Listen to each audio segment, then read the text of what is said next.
गोजोन फुंबिलि दिनै 19 एप्रिल 2023 आं सिबिरानि ब्रह्म नोंथांमोनखौ SBBodo News चेनेलाव बयखौबो बरायबाय। नोंथाङा जुदि चेनेलाव गोदानबा सानफ्रोमबो सानसेयारि खौरांखौ मोननो थाखाय SBBodo News चेनेलखौ साबस्क्राइब खालामनानै ला लोगोसे बेल आइकनखौबो क्लिक खालाम जाहाथे खौरां फोसावनाय लोगो लोगोनो नोंथांनाव गिबिसिन खौराङा सौहैयो। आसा खालामो नोंथाङा खौरांखौ मोजां मोनगोन आरो खौरांखौ जोबजासे खोनासंगोन होननानैबो आसा खालामनाय थाबाय। दानिया नोंथाङा खौरांखौ खोनासंलांदो। आइजोफोरानो गुबुन आइजोनि सायाव इनाय गाग्लोबनाय जाथाय जादों। 5 दान गोर्बोआव गोनां आइजोखौ आइजो माहारियानो गाज्रियै बुग्लिनाया सोंखारिजाथाव जाथाय। गगामुगनि मिमां हालामाव जादों बे सोंखारिजाथाव जाथाया। गाग्लोबजानाय आइजोनि मुङा हारिमा बसुमतारी। 3 आइजोफोरा लोगो नांनानै गाज्रि गाग्लोबदों हारिमा बसुमतारीखौ। गाग्लोबनाय जाथायनि सायाव हारिमा बसुमतारीनि उन्दै फिसाजो आरो नखरनिफोरा फोरमायथिनाय बायदिब्ला बिमा फिसा बिथांमोनहा न'नि साखाथियाव ओंखारलांदोंमोन। बेयावनो लामायाव 3 आइजोफोरा बिमा हारिमा बसुमतारीनि सायाव गाग्लोबदों। गिबियाव खर'आव गनजों बुदों, बेनि उनाव मोखां आरो उदैयाव जोग्लिदों, जायनि थाखाय दासिमबो थद गैया हारिमा बसुमतारीया। लामायाव गाज्रि बुग्लिजानानै गाबख्रावनायावसो न'नि सुबुंफ्रा थांनानै नुहैदों, जेराव मोखाङाव जोजानायनि थाखाय थैजों बोहैग्लाबदोंमोन होननानै फोरमायथिदों नखरनिफोरा। लोगोसे फोरमायथिबावदों दि बे जाथाया थांनाय रबिबारनि मोनाबिलियावनो जादोंमोन, नाथाय हारिमा बसुमतारीया दासिमबो थद मोनाखै आरो गोब्राब थासारि जानायलाय गंथाम देहा फाहामसालि सोलायखांनायनि उनाव दा डिब्रुगड़नि देहा फाहामसालियाव थिसनदों, नाथाय दासिमबो थद मोनाखै। गोर्बोआव थानायनि थाखाय फाहामथाय होनायाव डक्टरफोरा रिस्क लानो नागिरा होननानै दुखु फोरमायथिदों आरो जेरैखिजाया बिमा हारिमा बसुमतारीनि जिउखौ रैखा खालामनो थाखाय नाजानाय जादों होननानैबो फोरमायथिदों। नाथाय मा जाहोननि थाखाय गोर्बोआव गोनां आइजोखौ बेबायदि इनायै बुग्लिदों बिनि सोमोन्दै मिथिया आरो मिथिनो हास्थायो होननानैबो फोरमायथिदों। बेराफारसेथिं गाग्लोबग्रा आइजोफोरा न' खाथिनिनो बिमा बसन्ती बसुमतारी, बिनि फिसाजो मल्लिका बसुमतारी आरो बिहामजो पुर्णिमा बसुमतारी। 3निबो हेंथायै एफआइआर होनाय जाबाय होननानै फोरमायथिदों हारिमा बसुमतारीनि नखरनिफोरा। गथ' सानैनि बिमाखौ एक्स-एनडिएबि मृदुल गयारिया लांखारनायनि अजद। 6 लाख रांजों लोगोसे 2 गथ'नि बिमा हायना बसुमतारीखौ एक्स-एनडिएबि मृदुल गयारिया लांखारनायनि अजद होदों हायना बसुमतारीनि फिसाय बिरबल बसुमतारीया। बे जाथाया बाक्सानि सालबारियाव जादों। रुपहिनी बिरबल बसुमतारीया फोरमायथिनाय बायदिब्ला बिथांनि बिसिया गावनि फिसाखौ लानानै बरपेटा र'डआव गारि बायनो थाखाय लोगोआव 6 लाख रां लानानै न'निफ्राय ओंखारबोदोंमोन, नाथाय फिसाज्लाखौ लामायावनो दोननानै बिसि हायना बसुमतारीखौ एक्स-एनडिएबि मृदुल गयारिया गारियाव दैखांनानै लांनानै थांदों होननानै अजद होदों आरो जाथायखौ लानानै रायजो राजाफोरखौ लानानै बिरबल बसुमतारीया एक्स-एनडिएबि मृदुल गयारिनि न'आव नुजाथिहैदों। हायना बसुमतारीया 2 गथ'नि बिमा जानायनि अनगायैबो मृदुल गयारियाबो 2 गथ'नि बिफा। जाथाया लांखारनाय जाथाय नङा, मोजां मोननानै दोनखारलांनायसो होननानै फोरमायथिदों मृदुल गयारिनि बिसिया। आरो बे खोथाखौ दान मोनसे सिगाङावनो मिथिखादोंमोन आरो हेंथाबो होनाय जादोंमोन होननानै फोरमायथिदों। लोगोसे बुंथिबावदों दि हायना बसुमतारीखौ न'आव लाबोनो होआ आरो माब्लाबाबो गनायनानै लानो हानाय नङा होननानै बुंथियो मृदुल गयारिनि बिसिया। लोगोसे फोरमायथिबावदों दि मृदुल गयारिया 10 बोसोर जोबथेसालियाव थानाय समाव बे न'आवनो फिसाफोरखौ खांनायजों लोगोसे बिहाव बिखुनजोखौ नायबोदोंमोन आरो गावखौबो जोबथेसालिनिफ्राय बख'नानै लाबोदोंमोन। नाथाय जोबथेसालिनिफ्राय फैनायनि उनाव मोजां संसार जानो नागारै मोनफानि उनाव मोनफा जाथाय खालामदों मृदुल गयारिया होननानै अजद होयो बिथांनि बिसियाबो। आरो बे दोनखारनाय जाथायखौ लानानै थानायाव एफआइआर होनाय जाबाय आरो सिभिल कर्टसिमबो थांगोन होननानै बुंथिबावो बिथाङा। दायनानि सन्देहआव 4 सुबुंखौ गाज्रियै बुग्लिदों। बिश्वनाथ जिल्लायाव जादों बे जाथाया। दायनानि सन्देह खालामनानै 4 सुबुंखौ गाज्रियै बुग्लिनायनि दायाव पुलिसआ 7 खौ हमदों। मुंफोरा फारियै अनजालि सोरगियारि, दिपेन बसुमतारी, बुद्धिराम बसुमतारी, सुकुर बसुमतारी, रन्जन बसुमतारी, बलेराम बसुमतारी, सिबि बर' आरो बिजय नार्जारी।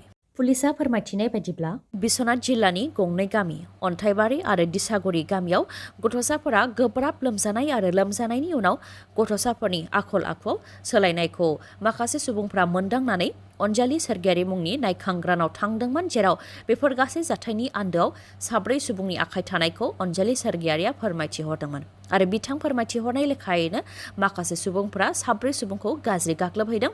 उनाव बालिचां आउटपस्टनि पुलिसआ खौरां मोननानै जाथायथिलियाव नुजाथिहैनानै बुग्लिजानाय 4 सुबुंखौ रैखा खालामहैदों आरो देहा फाहामसालियाव फाहामथायनि थाखाय थिसनदों आरो दायनानि सन्देहआव गाग्लोबनायनि थाखाय नायखांग्रा अनजालि सोरगियारिजों लोगोसे गासै 7 खौ पुलिसआ हमदों। श्रीरामपुराव सिन्डिकेट जानायखौ लानानै बिटिसिनि बारग' गाहाय हाग्रामा महिलारिनि बेफ्रुसार बिबुंथि। गलदं आरो ददे मुंनि सुबुङा श्रीरामपुराव गारि लाखिनानै रां खाङो। खांनानै मोननाय रांखौ सोरबा खमसिन सोरबा बांसिन मोननायनि सायाव गावसोरनि गेजेराव दावराव दावसि जानायनि थाखायनो खोथाया गोसारदों होननानै फोरमायथियो हाग्रामा महिलारिया। मख'नो गोनांदि प्रमद बर'आ श्रीरामपुराव सिन्डिकेट खालामो आरो हरसेयाव 30-40 लाख रां खामायो होननानै अजद होबोदोंमोन हाग्रामा महिलारिया आरो सम फैयोब्ला रां खांग्राफोरनि मुंखौ फोरमायथिनानै होगोन होननानै बुंथिदोंमोन। दा श्रीरामपुराव रां खांग्राफोरनि मुंखौ बुंथिदों हाग्रामा महिलारिया। बिथां फोरमायथिनाय बायदिब्ला गलदं, ददे आरो माखासे सुबुङा गारि लाखिनानै रां लायो, जायनि थाखाय सरासनस्रा सुबुंफोरा जेंनायाव गोग्लैनो गोनां जादों होननानै फोरमायथिदों बिथाङा। आरो श्रीरामपुराव मुवा बेसाद जेरै दाउ, दाउदै, मैगं थाइगं, सुपारि, मोसौ, मैसो लाबोनाय गारिफोरनिफ्राय रां लाखिनायनि थाखायनो हाथाय बाजाराव मुवा बेसादफोरनि बेसेना बांदों होननानै बुंथियो आरो रां खांग्राफ्रा इउपिपिएलजों सोमोन्दो दं नङाबा माबोरैथो रां खांनो खाबु मोन्दों होननानै बुंथियो हाग्रामा महिलारिया। मख'नो गोनांदि हाग्रामा महिलारिया गसाइगाव महकुमानि सिङाव थानाय भमरा बिलाव इस्लाम धोरोमफोरनि इफ्तार फोरबोआव बाहागो लाहैदों। हिन्दु धोरोमनि जानानैबाबो मुस्लिमफोरनि इफ्तार फोरबोआव बाहागो लानानै गोजोननाय मोन्दों होननानै फोरमायथिदों हाग्रामा महिलारिया। आरो बिथाङा बेबायदिनो गिर्जाफोरावबो थाङो, बेंगलिफोरनि फुजाफोरावबो थाङो, जायखिजाया धोरोमनि थानसालिफ्रावनो थाङो आरो बेबायदिनो बयबो जानांगौ होननानै बुंथियो हाग्रामा महिलारि बिथाङा।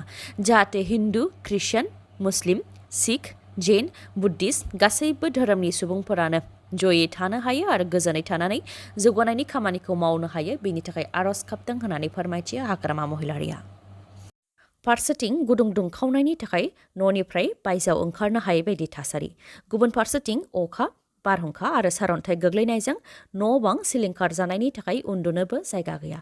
मैयानि सानाव रायजोआव बारदै सिख्लानि सिमब्रे सिमब्रा मोसानाया लखिमपुर आरो नलबारिनि हेलसायाव सिलिंखार खालामलांदों। गोबां अखा, बारहुंखा आरो सारअन्थाइ गोग्लैनायनि थाखाय लखिमपुरनि माखासे ओनसोलफोराव सुबुं थाग्रा न' बांजों लोगोसे जिब जुनार थाग्रा न' बांनि उखुमफोराबो बिरखारलांदों, जायनि थाखाय उन्दुनोबो जायगा मोनाखै। सुबुंफोरा न'नि थिं बिरखारलांजोबनाय आरो गोबां अखा हानायनि थाखाय गासैबो सि जोम, माइरं, दालि सिजोबदों। बेनि अनगायैबो गेदेर गेदेर दंफां लाइफांफोरा गुबुदों आरो मोब्लिब खुन्थिया गुबुदों, जायनि थाखाय खोमसियावनो थानो गोनां जादों लखिमपुरनि सुबुंफोरा। लखिमपुरनि अनगायैबो नलबारिनि हेलसायावबो गिख्रंथाव बारहुंखा। मेथाइ रोजाबगिरि प्रियंका भराली मेथाइ खननो गोनां जौसाङा बारहुंखाजों थेर बेथेर जादों। बेबायदिनो बारहुंखा बारनायनि थाखाय मैयानि सानाव आसामनि माखासे ओनसोलफोराव बायदि बायदि सिलिंखार जादों। गं 422 फरायसालिफोरखौ प्रभिन्सियेलाइज खालामनो फोसावबाय रायजोनि सोलोंथाइ बिफाना। टि गार्डेन मेनेजमेन्टजों सामलायजानाय गासै गं 422 फरायसालिफोरखौ प्रभिन्सियेलाइज खालामनो थाखाय फोसावबाय।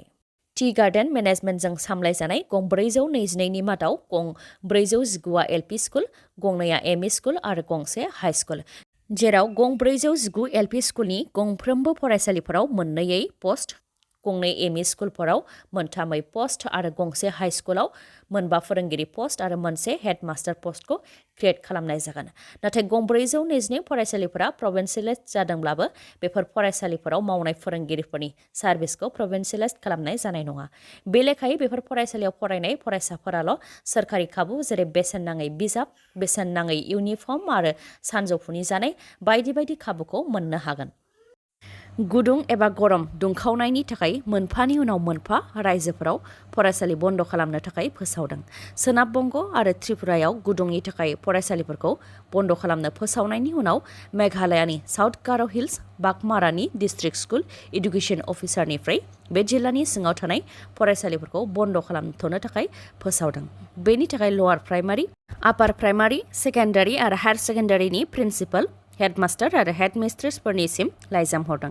गरमनि थाखाय फरायसालिफोरा बे जिल्लायाव 19 एप्रिलनिफ्राय 21 एप्रिलसिम बन्द थागोन, जाहाथे फरायसाफोरजों लोगोसे फोरोंगिरिफोर आरो स्टाफफोरा गुदुं दुंखावनायनि थाखाय जेंनायाव गोग्लैनो गोनां जाया।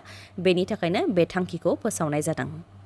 मोनसे फोसावनाय रंजालि बैसागुनि थाखाय फिन नोंथांमोननि थाखाय गोजोनथाव खौरां लानानै फैफिनबाय मानिपुर पुलिस थानानि साखाथियाव थानाय मानास अट' श'रुमा। गंसे मटर साइकेल बायोब्लानो नोंथाङा गुबुन गुबुन रोखोमनि अफारफोरखौ मोननो हागोन, जेरै गंसे सिलिं फेन नङाबा गंसे टेबोल फेन मोननो हागोन आरो बेसेन नाङालासे गंनै हेलमेट मोननो हागोन।